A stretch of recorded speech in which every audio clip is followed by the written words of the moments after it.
The Lotus Sutra, Chapter 21, The Transcendent Powers of the Tathagata. Thereupon, the Bodhisattva Mahasattvas, equal to the number of particles in the great manifold cosmos, who had emerged from the earth, all in the presence of the Buddha, gazed single-mindedly at his face with their palms pressed together and spoke to the Buddha, saying, "O Bhagavat, after the parinirvana of the Buddha, we will teach this sutra extensively in the lands of the Bhagavat's separate forms at the time of his extinction. Why is this? Because we also wish to attain this true, pure, great Dharma, and to preserve, recite, explain, copy, and make offerings to it." Then the Bhagavat manifested his great transcendent powers in the presence of Manjusri and other immeasurable hundreds of thousands of myriads of kotis of Bodhisattva Mahasattvas who had long lived in this Saha world, such as humans and non-humans, as monks, nuns, laymen and laywomen, devas, nagas, yaksas, Gandharvas, asuras, garudas, kimnaras, and maharagas. He put out his wide and long tongue, which reached upward to the Brahma world. He emitted innumerable and immeasurable colored rays of light from all his pores, and universally illuminated the worlds of the 10 directions. All the Buddhas, sitting on the lion seats under the jewel trees, also put out their wide and long tongues, and emitted immeasurable rays of light in the same way.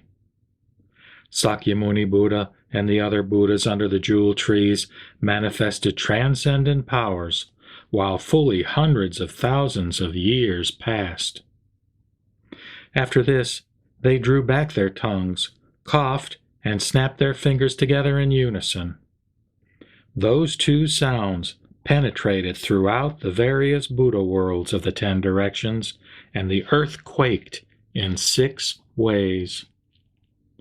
Through the transcendent powers of the Buddha, all the sentient beings in these worlds, humans and such non-humans as devas, nagas, yaksas, gandharvas, asuras, garudas, kimnaras, and maharagas, saw all the Buddhas sitting on the lion seats under the immeasurable, limitless hundreds of thousands of myriads of kotis of jewel trees in this Saha world.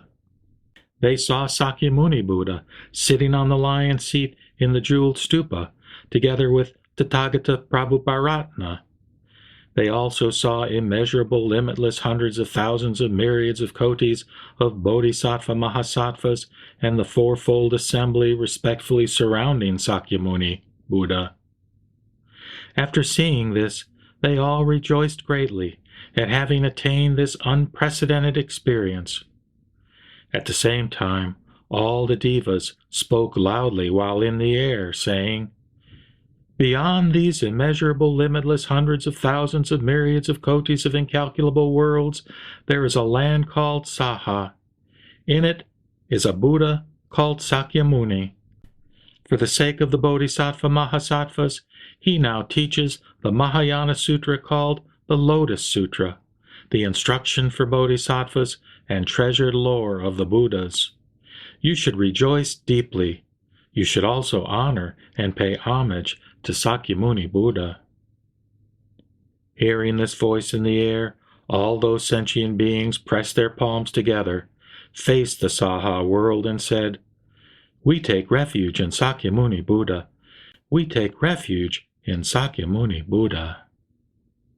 All of them scattered various kinds of flowers, incense, necklaces, banners, canopies, ornaments, jewels, and other beautiful things over the Saha world from afar. All that had been scattered formed together from the 10 directions like a cloud, and was transformed into a jeweled screen that covered all the Buddhas. Then the worlds of the 10 directions became pellucid, without obstruction, as if they were one Buddha land. Thereupon, the Buddha addressed the great assembly of bodhisattvas, beginning with Visistacharita. The transcendent powers of the Buddhas are as immeasurable, limitless, and inconceivable as this. Yet if I were to use these transcendent powers to teach the benefits of this sutra so that it would be entrusted to you for immeasurable, limitless, hundreds of thousands of myriads of kotis of incalculable kalpas, I would not be able to reach the end of these qualities. To sum up, in this sutra I have clearly revealed and taught all the teachings of the Tathagata, all the transcendent powers of the Tathagata, all the treasure houses of the hidden essence of the Tathagata, and all the profound aspects of the Tathagata. For this reason, after the parinirvana of the Tathagata, you should wholeheartedly preserve, recite, explain, and copy it, and practice according to the teaching. Those who accept, recite, explain, and copy it, and practice according to the teaching, in whatever land they may be, in a place where the sutra abides, either in a garden, a forest, under a tree, in a monk's chamber, in a layman's house, in a palace, on a mountain, in a valley, or in the wilderness, in all of these places they should erect and pay homage to a monument. Why is this? Because you should know that these places are the terraces of enlightenment where all the Buddhas have attained highest complete enlightenment, where all the Buddhas have turned the wheel of the Dharma, and where all the Buddhas entered parinirvana. Thereupon, the Bhagavat, wanting to elaborate on the meaning of this further, spoke these verses. The Buddhas, world inspirers, abiding in their great transcendent powers, manifest this immeasurable power in order to gladden sentient beings. Their tongues reach up to the Brahma world, and they emit innumerable rays of light from their bodies. They manifest this marvel for those who seek for the Buddha path.